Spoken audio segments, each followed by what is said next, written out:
We begin with international condemnation of the beheading of James Foley after he was kidnapped in Syria more than 18 months ago.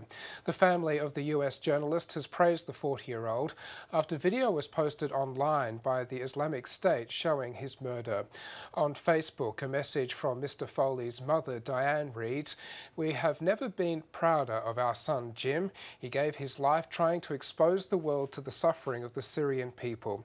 She asked the kidnappers to spare the lives of their remaining hostages, who she says have no control over American government policy in Iraq or anywhere in the world. On Twitter, his cousin Kelly Foley wrote, "Life is the most precious thing and it's unfathomable how quickly it can be taken away. I love you, James Foley. Rest peacefully. You're free."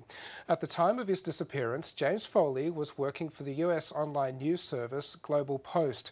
Militants say the video, which we've chosen not to show, is in retaliation for US airstrikes against them in northern Iraq.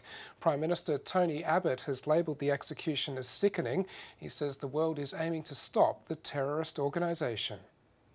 As President Obama said, we are faced with a potential genocide because of the murderous advance of the ISIL movement, and obviously no one should stand by and look at something like that. And online, people have been paying tribute to James Foley. From Vox.com content director Max Fisher, "My thoughts are with James Foley's family. No matter what he faced, he was unfailingly kind, generous and warm, a wonderful soul." Foreign editor with the American broadcasting company John Williams writes, "Words fail me, devastated for the family of James Foley, horrific and barbaric. Thoughts with his many friends." While Time magazine correspondent Michael Grunwald had this post on Twitter, "I'm in awe of James Foley and other brave journalists who risk their lives to bear witness. I'm too afraid to do that. R.I.P." Well, Twitter and YouTube have removed videos and accounts associated with the Islamic State for violating their terms of service.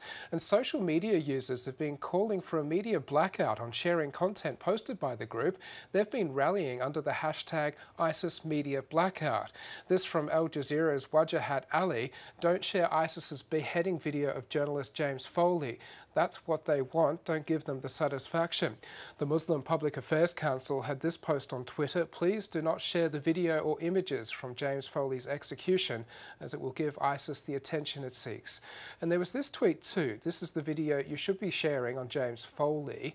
It was produced last year by the Committee to Protect Journalists after his kidnapping in 2012. In it, James Foley's colleague and friend, Nicole Tung, speaks about her experience working and travelling with him. A very cool-headed guy. He always thinks before he makes a move or speaks, and between us, it was very grounding for me to have that person there, because I knew that I could rely on him. And he was very dedicated and very passionate about covering Syria and covering the stories as an objective journalist, and spending as much time there as possible so that he could understand the story a lot better. The CPJ lists Syria as the most dangerous country in the world for journalists. Well, there have been tweets against self-censorship. On Twitter, British journalist Joel Taylor wrote, "The James Foley video is astonishingly painful, but it should be seen. It shows what we're facing. Censorship is never the answer." There are fears violence could again flare in the United States after police shot dead a man near the scene of protests against the killing of teenager Michael Brown. We've been following the Twitter posts of Huffington Post reporter Ryan J. Riley, who's in Ferguson. He posted this earlier, showing protesters forming a line in front of police. Mr. Riley then posted this shot captioned, "Photographer arrested." Protests continued for a 10th consecutive day. Videos of the latest demonstrations were posted on Facebook. Hands up, don't shoot! Hands up, don't shoot! Hands up, don't shoot! Police have now come under further pressure after officers in St. Louis shot dead a knife-wielding man about 7 kilometres from where Mr. Brown was killed. Political leaders have again called for calm. Well, these are the latest hot searches in Australia according to Google. Let's see what else has been generating interest across the social web.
Now, you often hear you get what you pay for, and that clearly applies in the world of advertising. If this is anything to go by, check out this commercial for a US shopping centre.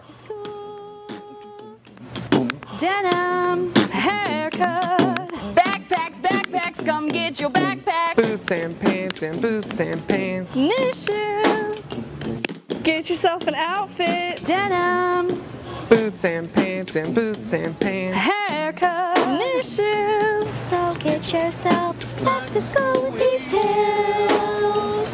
haircut.